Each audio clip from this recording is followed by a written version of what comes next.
Zonja dhe zotrin, mirëmbrëma dhe mirë si u gjejmë prap në këtë mbrëmje në emisionin Një ditë në jetë.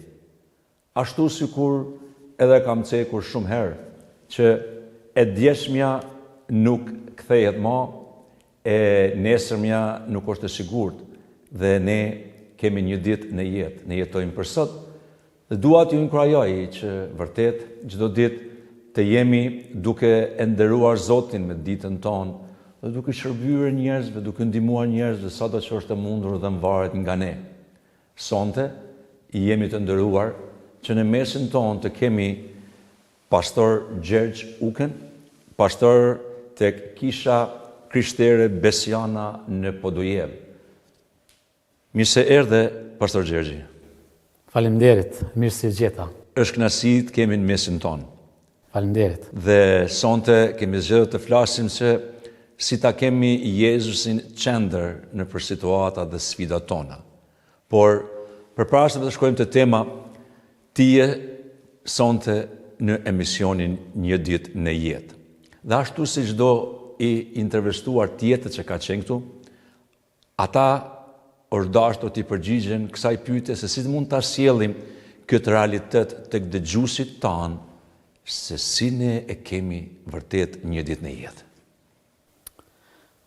Unë vi si një pastor, dhe më thonë përfaqësues i Kishës Besiana, Krishter Besiana në Podujev, edhe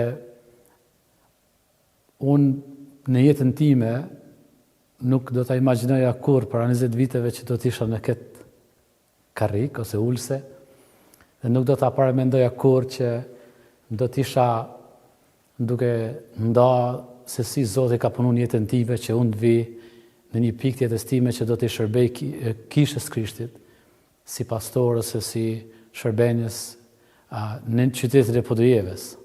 Dhe por ja që kur Zoti është afër, kur ne zgjedhim që ta kemi Jezusin afër jetës tonë, ose mahnitemi nga atë se çka ka bëjë Jezusi, vim të një pikë në jetë që ka shumë rëndësi se çka thot ai, ka shumë rëndësi që ta zgjedhim atë përmbi mendimeve, vendimeve që mendojmë se do të ishin më të mira po t'i zgjedhnim ne. Dhe ja që sot jemi këtu bashk, duke nda diçka që unë kur nuk do ta zgjedhja, por Zoti e zgjedhi që unë t'isha pjesë e ungjillit ose përparimit ungjillit në trojet shqiptare. Wow. Përderisa po dëgjoja opinionin ton, po më kujtohet këto ditë dëgjova një thënie që thoshte që e djeshmja ka qenë vetëm një histori, e ardhmja është që nuk ka siguri, nuk e dim se çfarë do ndodh, por e sodit është mundësi. Dhe ja ku jemi një mundësi të re, ti dhe unë sot, t'ju tregojmë audiencës që si Zoti ka punuar dhe ka ndryshuar jetën tonë. Dhe pyetja ime për ty është, pastor Gjergj, a mund të na tregosh si dhe kur e dëgjove për herë të parë lajmin për Jezusin?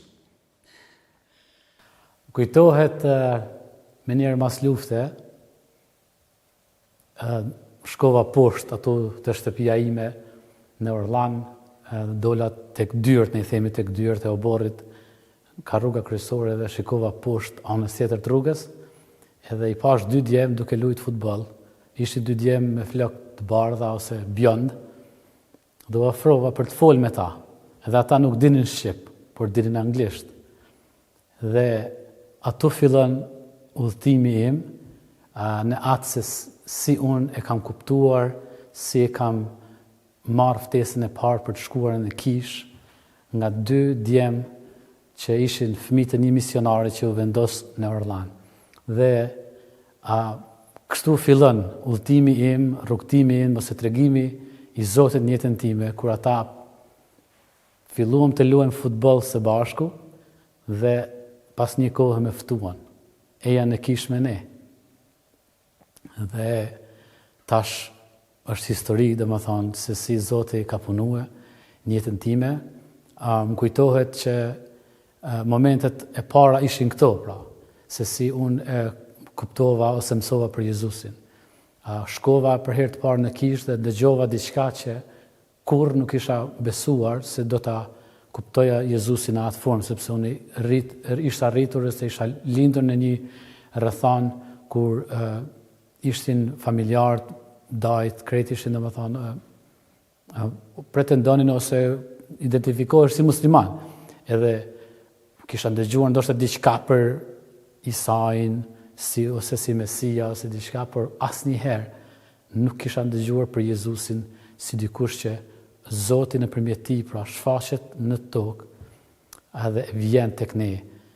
Dhe në krejt këtë histori, domethënë, sepse mua më mori prej vitit 2000 dhe në vitin 2005, mori kohë që ta kuptoj edhe ta pranoj Jezusin si Zotin e jetës time. Por në krejt këtë, kur unë e lexova Gjonin 14:6, që Jezusi flet si thot, unë jam rruga, jeta dhe vërteta. Dhe se askush nuk shkon, nuk vjen tek Ati veçse nëpërmjet meje. Kishte ndoshta thënia, atëherë nuk e kuptoja çka do të thotë fjala kontraverse. Por më vonë e kuptoj që kjo ka qenë thënia më kontraverse e një profeti në atë kohë për mua, që kisha ndëgjuar ndonjëherë, sepse një profet nuk mund të thoshte që unë jam rruga, unë jam jeta, unë jam e vërteta. Dhe këtu fillon hulumtimi më i thellë edhe më serioz me kuptu kush është Jezusi. Edhe unë bëj shumë pyetje, si në xhami, sepse shkoja në xhami si fëmijë, edhe e kuptoj, e mbaj mend shumë mirë që në gjitha hulumtimet e mia, duke shikuar gjithë profetët e tjerë, duke filluar ndoshta nga Noeu ose Mojsiu ose Abrahami ose kushdo që ishte, ose Davidi, por që asnjë prej tyre nuk e tha këtë proklamat kaq të madhe. Dhe për një ish musliman, për mua si isha identifikoja si musliman sepse atë e kisha si opsion, e tjetra ishte të isha serb, slav ose ortodoks serb. Dhe ajo nuk ishte kur opsion në farë mënyrë atëherë. Edhe kur mësova, domethënë misionar protestant që ishin ato ma shpjeguan se këtë e ka thënë Jezusi. Dhe unë fillova ta shikoja filmin e Jezusit të regjistruar sipas Ungjillit Lukës. Një periudhë shumë gjatë shikova sepse doja në mënyrë vizuale ta kuptoja gjithashtu se çka po thotë Jezusi dhe si po përjetojnë njerëzit dhe si në një farë mënyrë me kuptu më mirë. Isha i ri dhe ndoshta nuk dija të lexoja shumë mirë me kuptu çdo gjë atëherë. Edhe kur këtë e thot Jezusi, domethënë haptas, ajo lexohet në Ungjil dhe regjistrohet ashtu, edhe hulumtova më shumë. Edhe në një periudhë caktuar domun kalova në vështirësi të mëdha sepse mendoja nëse unë e pranoj Jezusin çfarë do të ndodh me jetën time, me familjarët e mi e kështu me radhë. Edhe po ashtu përjetova ëndra, vizione, domethënë shumë detajuara, apokaliptike, që Jezusi vjen nga qielli, pra me re, me zjarr, edhe në mënyrë shumë detajuar, dhe unë isha afruar afër Jezusit, e përjetova shumë interesant, edhe mendoj që është shumë normale për njerëz që kanë qenë ose që janë musliman që e shohin Jezusin në ëndër, është normale, edhe e kam kuptuar këtë më vonë, nuk e kam ditë, por kam kuptuar më vonë që shumë prej muslimanëve kanë pa Jezusin ëndër, edhe pastaj e kanë pranuar si Zot. Edhe kjo ishte një përvojë shumë e jashtëzakonshme, sepse unë kurrë nuk ishta lexuar zbulesën, me kuptu çka do të thonë kohët e fundit, që Gjoni do të shkruan për këtë gjëra, që çfarë do të ndodh, por unë e pash në ëndër ato gjëra. Pa lexu, pa diçka tillë. Edhe kjo i domon ishte një moment që unë thash, shkova në shtëpinë time, hyra brenda, u shtreva në atë krevetin ose në atë vendin e sallonit ato që rria pranë televizorit dhe u shtriva, edhe pushoja dhe mendoja. Sepse e kuptova çfarë është Jezusi, e kuptova deri në mos se ai kishte ardhur për na shpëtuar neve. Dhe e kuptova që unë jam mëkatar. Në atë moment e kuptova komplet që unë nuk muj ta shpëtoj veten time. Faleminderit shumë për këtë ndarje, këtë dëshmi se si ka ndodhur momenti i dëgjimit dhe i shpëtimit ton, por a mund na tregosh se cilat ishin sfidat e para apo të asaj kohë pasi ti e bërë këtë vendim, nështë sfida me shok, me njerëzit, me familje? Cilat ishin sfidat e tua në ato kohë? Frika ishte gjë që e përjetova shumë, por në mes të frikës, në mes të krejt kësaj, po them, si katrahur shpirtërore, luftë, betejë që ishte brenda meje, që shkonte në mendimet e mia se çfarë do të ndodhë me të ardhmen time, se a do të martohesha, a do të kisha marrë miq, a do të kisha marrë familjarët e mi. Edhe pse paraprakisht domethënë baba im më kishte paralajmëruar që kjo nuk do të ishte zgjedhje për mua, që unë të bëhesha i krishterë ose të konvertohej në të krishterë, edhe pse kisha diskutuar disa herë, më kishte ndalur mos shko me marr pjesë në takimet e kishës ose të krishterëve dhe prapë normal që domethënë unë kisha fituar një bindje, domethënë të brendshme, të sigurie që Jezusi është e vërteta. Dhe krejt këto problemet përpara meje që ishin, që ishte frika se që mendojnë kojshit të afërmit, katuni, ato fshati, shkolla, ka pas paragjykime, ka pas anashkalime, fjalë e kështu domon të bajtura të sjellur anek nej, por e di që më ka dhënë Zoti një farë lloj sigurie, me te i kalu, domethënë, për te asaj se çka unë mendoja, se çka unë ndjeja, që me ecën rrugën e Jezusit.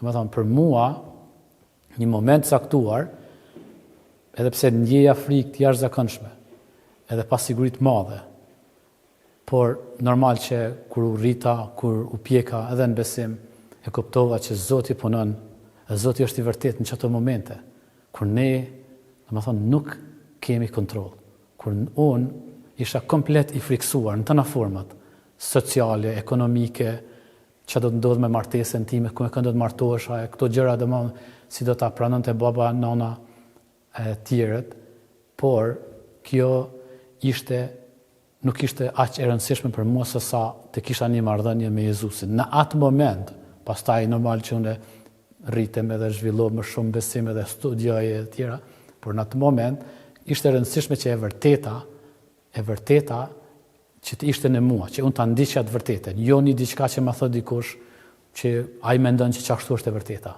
por unë doja ta kuptoja.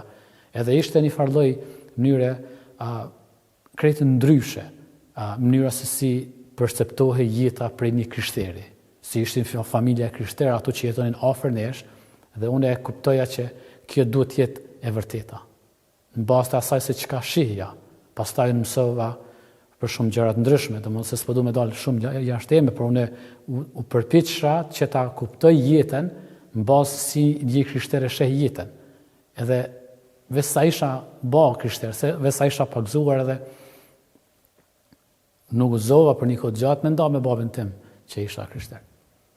Ishte frika, domethënë sepse nuk doja që ta humbja marrëdhënien time me babain tim edhe me nanën time, me familjar tjerë. Dhe kjo është një sfidë e madhe.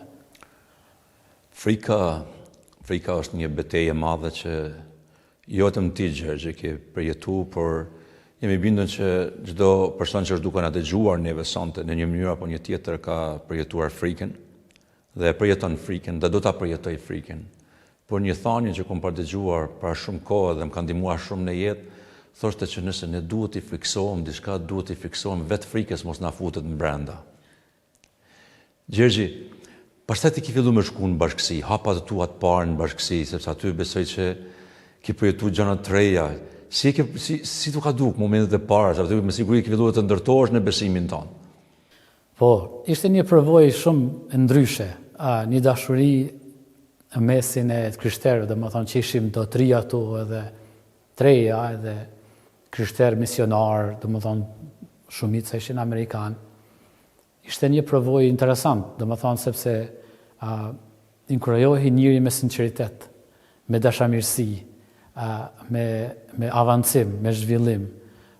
Një gjë që e vlerësoj shumë, domethënë ishte që për mua ishte shumë e rëndësishme që të inkurajohej edukimi i trive, sepse nuk është që unë kisha ndonjë mbështetje në atë farforme, domethënë për më edukue ose për më mësu më shumë, edhe unë isha inkurajuar shumë sepse të krishterët kishin për qëllim që të zhvillohej njohuria, informimi, edhe të avancojë domon dituria. Edhe për mua, sepse ata ofronin kurse të anglisht që nga fillimi që ishin ato më njëherë mas lufte, sepse ishte një nevojë e madhe, dhe është normal që unë më njëherë fillova që të angazhohem në shërbesat e kishës, sepse doja që më njëherë të angazhohem diçka. Por pastaj, për mua ishte shumë e rëndësishme që të mësoj, të kuptoj më shumë për Jezusit, të kuptoj më shumë për krishtërimin, të kuptoj më shumë për kishën. Pse është e rëndësishme, çka do të thotë kjo? Pastaj hulumtova edhe më shumë për protestantizmin si lëvizje domethënë që lind domethënë shekullin e 16 në Evropë, pse kjo është e rëndësishme? Pastaj unë hulumtova edhe më shumë se kjo lëvizje ka pas ndikim shumë të madh në bërjen e alfabetit gjuhës shqipe. Po këto i hulumtova pastaj. Ishte një dëshirë e madhe e imja, me thonë, hej, unë e pranova Jezusin, po agabova. Kupton se domon isha ndërthona non-stop që njerëzit më thoshin që unë gabova. Ti ki gabim, ti nuk është në rregull, mos shkon kish sepse është keq, është e papastër, këto paragjykimet që i kanë domon njerëzit rrethet tona për kishën, që nuk është e vërtetë, domethënë, por kjo është ajo mendimi i njerëzve.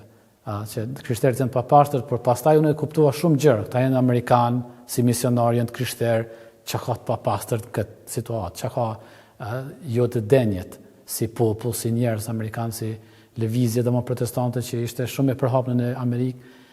Këto gjëra domon binin ndesh me realitetin se çka unë isha mësuar si i ri. Edhe më njëherë kam filluar të marr pjesë domon në studimin e Biblës, dhe në thellimin e të kuptuarit se çka është krishterimi, çka është besimi krishter më shumë, edhe pse kisha studiuar deri në atë pikë shumë, por normal që e nuk përfundoj ato me pagëzimin tim.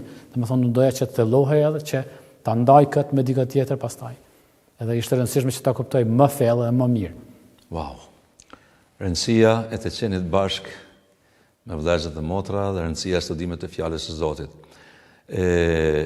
Pastor Gjergji, tani si ndodhi momenti, cilat ishin shenjat që ti e kuptove që Zoti është ka thirrë ty me lëviz nga një antar i të qenit në karrik, ndoshta një shërbesa të vogël, për të qenë tani drejtues për të marrë dhe pozitën apo drejtimin e kishës sikur pastor atje ku ju jetoni në Podujevë. Tash më kujtohet sepse jeta përbëhet prej kujtimeve tona që i kemi, edhe më kujtohet shkova në Prishtinë për ta vizituar agjin tim.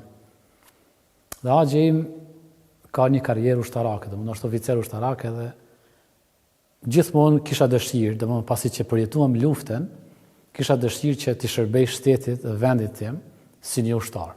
Me kisha një farë lloj simpatie sepse më kujtohet lufta dhe njerëz që luftonin për liri, shumë njerëz vdiqen për lirinë tonë dhe e kisha një farë lloj dëshire të madhe që të marrja pjesë ndoshta tash si një ushtar. Sepse në atë periudhë domethënë Kosova u bë shtet, u shpall pavarësia dhe kur unë isha në udhkryq se çka duhet bëja me jetën time, a do të shkoja dika ka ushtria ose në karrierë tjetër ose të zgjedhja rrugën me studiu teologjinë dhe studime biblike e tjera. Edhe agje ma sjell një aplikacion në shtëpinë, banesën e tij, dhe thotë ja, aplikacioni ku është këtu. Dhe ai ma la aplikacionin ato, por unë kisha aplikuar për shkuar në universitet në Amerikë, studime biblike, njëjtën kohë. Edhe unë e mora atë aplikacionin, po e veç e këshyra dhe e lash. Thash, hajtë se kur të vinë nesër ose javën tjetër, me vizitu, e mbushi edhe kur ktheva në shtëpi, në Orlan, pra, më kthy një email që universiteti ku kam aplikuar më pranoi, sepse unë nuk kisha studiuar anglisht kurrë. Kisha studiuar në kurse, por unë kisha përfunduar shkollën Aleksandër Gjovanin në Orlan, që është djegë e komunës Podujevës, si shkollë mesme. Edhe u pranova.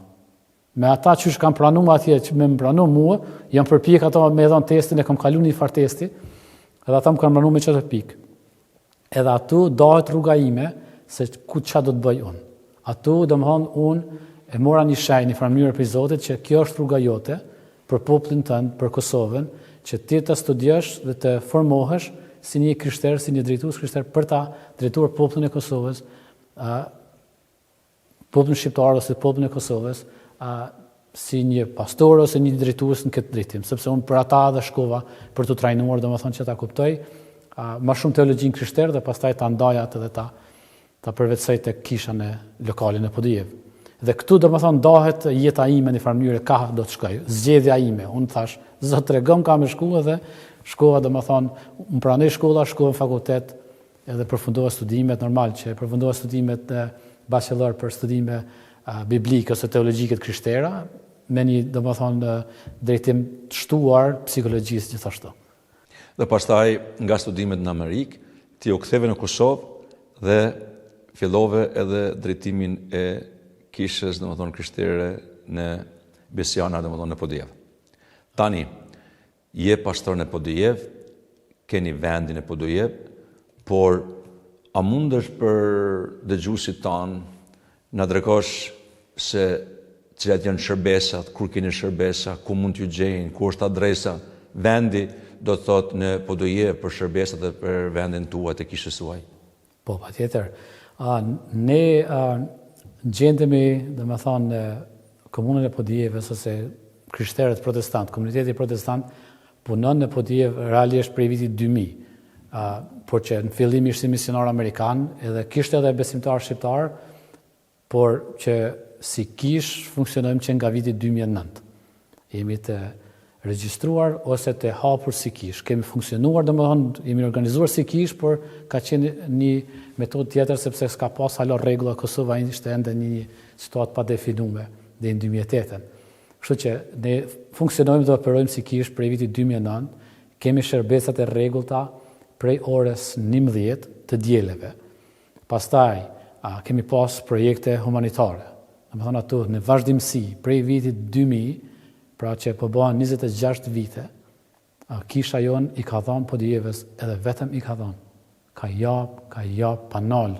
Dhe më thonë edhe krejt njerëz në Podijev që po më dëgjojnë, sigurisht nërsa do të më shohin nëpërmjet kamerave se ata e dinë çfarë punë kemi bë, edhe kam bë unë, por edhe Gjoni nëse si misionar atje. Në mënyrë sa më të sinqert, edhe sa më të përkushtuar që kemi mujt. Pastaj kemi shërbesa me kampet fëmijëve, me kurset anglishtes, që ka njerëz që kanë arritë shumë, që kanë ardhur në kurset anglishtes ku unë në farë mënyrë kom drejtu, edhe tash janë në përvende ndryshme që punojnë, domethënë në për organizata ose kompani shumë mëdha, që kisha jonë pra ka investu. Edhe tash normal që së fundmi ne kemi blen një pronë si kish e krishterë, që jemi krishterë protestant, edhe funksionojmë, jemi në rrugën Skënderbeu, ose tash mundet mu quajtë rruga Xhemal Mustafa, se nuk pe di herë po qesin ato, por jemi në qatë rrugë, nuk është shumë larg sheshit, është 300 metra larg sheshit Podijevës, edhe ne punojmë ato, kemi takime të grave, të rive, dhe më thonë gjatë javës, ka takime të martën për gratë që takohen dhe kalojnë kohë bashk, ku dikush lutet për gratë, i inkurajon ato, që shqetësimet që i kanë, gjithashtu për trit, i marrim, i ftojmë, vinë, kalojnë kohë të mirë, shoqërohen, edhe mësojnë diçka që është produktive për jetën e tyre. Edhe pastaj normal që kemi takime edhe për burra, edhe projekte të ndryshme, domthonjë kampe verore, kështu domthonjë shërbesa të ndryshme, të lloj-llojshme, domethënë që i shërbejnë komunitetin bile në fakt kena bë projekte të ndryshme përmes domethënë kisha si motra, që i kemi ndihmu familjeve me hap mini ferma, për shembull me lop, me pula, me aktivitetet ndryshme që ju ndihmojnë një farmeri, një familje që ndoshta kur vetëm nuk mund t'ja del, por që ne ja kemi dhënë krahun, edhe ndoshta ata realisht nuk janë krishterë, por i kemi asistu, ju kemi ndihmu. Sepse për neve është e rëndësishme që të jetojmë sipas atyre parimeve të Jezus Krishtit, ta dojmë të afrimin tonë si vetveten, që të ecim përpara pra, që të zhvillohet vendi dhe qëllimet tona gjithmonë kanë qenë proaktive që vendit ecë të zhvillohet, që njohuria të zhvillohet, që ekonomia, por edhe gjithmonë që njerëzit shpirtërisht të afrohen të Zotit, sepse për mua gjithmonë ka qenë bindja e plot që përmes konceptit i krishterë protestant, lutja dhe besimi është në formë më të lartë për ta kuptuar Zotin. Jam mirënjohës për gjitha këto informacione dhe unë jemi bitur që edhe dëgjuesit janë mirënjohës, sepse tani ata kanë dëgjuar që tek kisha juaj, te bashkia juaj atje keni takime të ndryshme, qoftë për fëmijë, qoftë për të ri, qoftë për çfarëdo moshe dhe sidomos të dieleve ora 11 që mund të vinë çdo kush, domethënë mbi të gjitha të mësojnë të dëgjojnë për të vërtetën që vetëm e vërteta mund t'i bëjë të lirë. Pastor Gjergji, jemi vërtet të nderuar të kemi këtu në mesin tonë. Unë dua të bëj një pasqyrë në ato që Fratina tha të kohën dhe të kthehem pikërisht te tema për çfarë kam thirrur sonte, sepse ti tregove domethënë që u dash të kalosh nëpër frika. Ti tregove do të thotë që u dash të kalosh nëpër sfida të ndryshme, qoftë nga rrethi, qoftë nga njerëzit, pastaj të marrësh vendime të mëdha, të lësh vendin, të shkosh të studiosh, dhe pastaj të kthehesh dhe të mbosh drejtues me shumë përgjegjësi, sikur i përmendëm me gjitha këto shërbesa. Tani, në gjitha këto kohë ka shumë dëgjues që janë duke na dëgjuar dhe drejtues të kishave dhe besimtarë ndoshta të rinj. Si është e mundur, ndoshta 3 pika më na dhon ti nga gjithë përvoja jote. Si është e mundur që ne për gjitha këto kohë të kalojmë dhe ta mbajmë Jezusin qendër në jetën tonë? Po, për mua është e rëndësishme si një drejtues i kishës, së pari që kam rol, jam baba, jam burr baba në shtëpinë time. Kjo është parimi i parë biblik që unë t'jam drejtues i mirë në shtëpinë time. Dhe për gjithë drejtuesit e kishave e kanë dëgjuar sigurisht këtë, por edhe për ata që janë matri që do të vinë, është e rëndësishme që në martesë, sepse unë jam i martuar dhe kjo pjesë shumë e rëndësishme e jetës time, edhe e çdo kujt që është i martuar, është e rëndësishme që një pastor të jetë i përkushtuar ndaj familjes, gruas dhe fëmijëve. Kjo është porosia ime e parë, sepse kjo është pjesa më e rëndësishme edhe koha më e rëndësishme që ne duhet të kalojmë me familjen tonë. Edhe gjëja e dytë që duhet të bëj, që ta them, është pendoj atë që kam mësuar. Në fakultet, kur isha në Universitet në Amerikë, më kujtohet që profesorët e mi, gjithmonë kur unë i pyesja diçka, kur ata mu përgjigjenin mua, nuk thonin se ja se si mendoj unë, se kjo është rruga doktrina, por ata me çonin te fjala e Zotit. Dhe ata kur nuk donin që ata ta marrin një farë lloj reputacioni që ata po bëjnë diçka, por që kështu fjala e Zotit na bën me mendu, na bën me vepru, edhe na bën me apliku jetën tonë. Do të thonë gjithmonë me drejtonin te se çka thot fjala e Zotit. Edhe për mua, që ndaj sot me juve, edhe për ata që po më dëgjojnë edhe që do të vinë në drejtim të kishave ose shërbesat ndryshme, është e rëndësishme që opinioni jon të përfundoj kur flet fjala e Zotit. Do të thonë, jo me çu njerëzit që çka mendoj unë, por çka thot Bibla, çka thot fjala e Zotit. Edhe për mua kjo ka qenë një ndikim i jashtëzakonshëm me kuptue që nuk është e rëndësishme në fakt çka them unë, çka mendoj unë, sepse fjalët janë të rëndësishme, por është e rëndësishme në fakt përfundimisht se çka thot fjala e Zotit. Kështu që unë i bëj thirrje gjithë atyre që udhëheqin, që kanë në dorë, domethënë një rol që Zoti ja u ka dhënë, të jenë të kujdesshëm atë se si e interpretojnë, por edhe se si ja dhon njerëzve mesazhin e Ungjillit, edhe se sa e rëndësishme është që njerëz të drejtohen te fjala e Zotit, jo tek mendimet ose interpretimet e ndryshme. Kështu që kjo mund ka mjet gjithmonë mendjen time që unë do të shërbej në atë mënyrë. Kështu që kjo është diçka që kisha mujt me thonë që si pikë e dytë. Pika e tretë mendoj që e kisha thonë është, ose e tretë ose e katërt si e përbashkët, është durimi. Një lider duhet të ketë durim. Pa durim nuk arrim askund. Kam mësuar një thënie që thonë durimi është barometri i suksesit. Edhe kjo është më se e sigurt. Pa durim nuk mund të arrim askund. Kështu që ju bëj thirrje, çdo gjë që po kaloni, kudo që jeni, a mendoni shumë thellë, edhe më tepër se sa që ju imagjinoni që Zoti është me ne, por ne duhet kemi durim, me prit Zotin, me prit për të se ai çka kam plan me bë. Unë në qëtë periudhë në tranzicionit që kam kaluar për ndryshimin e lokacionit, blerjen e pronës e kështu, kam kuptuar që unë nuk jam kontroll. Unë nuk jam kontroll, por është Zoti Jezus që ai është në kontroll. Edhe duhet ja dorëzojmë atina punët tona. Jo me mendue që unë po ngritem nga kjo karrikë dhe po ndreqi problemet, por që ai është në kontroll. Do të dorëzohemi te Zoti për me pas sukses. Por do ta presim me durim Zotin, jo me mendue që na do të zgjedhim një problem. Edhe Kjo fjala zgjedhje u bë s'po di as çka më i thon më, apo ka zgjedhje s'po ka zgjedhje. Por realiteti është që na kena zgjedhje çdo moment jetës tonë.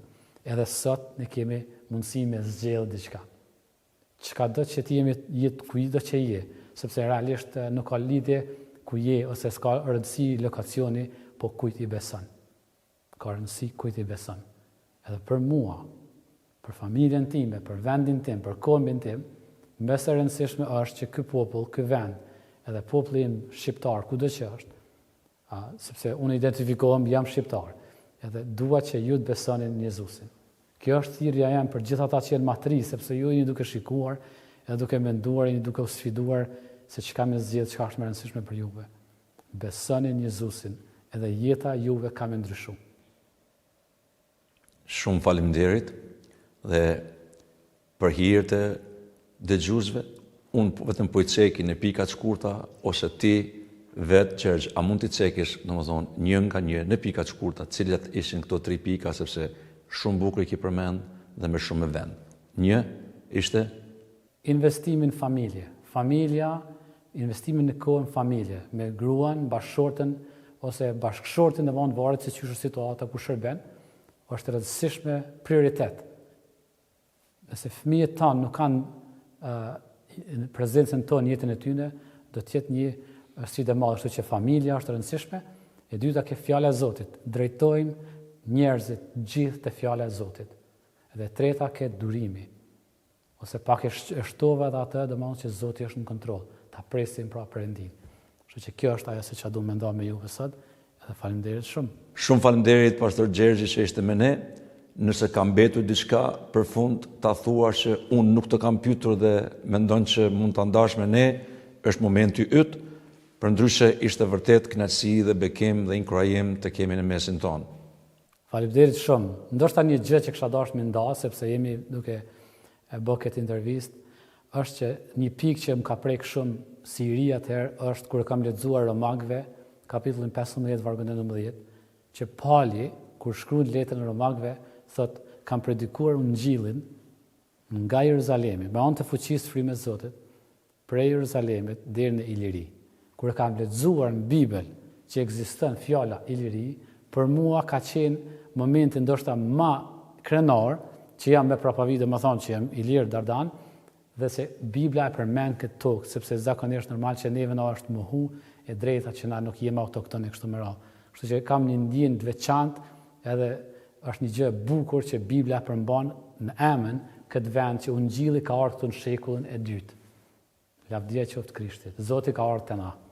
Faleminderit shumë. Faleminderit. Dhe aty ku kalon Pali, po vazhdon ti e shumë predikues tjerë në këto troje. Zoti bekoft shumë dhe suksese në punën dhe shërbesën tonë atje në Podojev. Zoti bekoft shumë. Faleminderit shumë. Dëgjues të dashur, ja ku ishim edhe sonte në emisionin Një ditë në jetë dhe dëgjuam nga pastor Gjergj Uka, pastor tek Kisha Krishtere në Podojev, Besian. Miq, ajo që çfarë dëgjuat ishte shumë e thjeshtë dhe ndryshoi jetën e tij. Emri Jezus, unë jam rruga, e vërteta dhe jeta. Dhe lutem që kjo vërtet të zbulohet edhe tek ju sot e çdo ditë jetës juaj. Zoti ju bekoft shumë, mirë të gjofshim dhe mirë të takofshim në emisione tjera.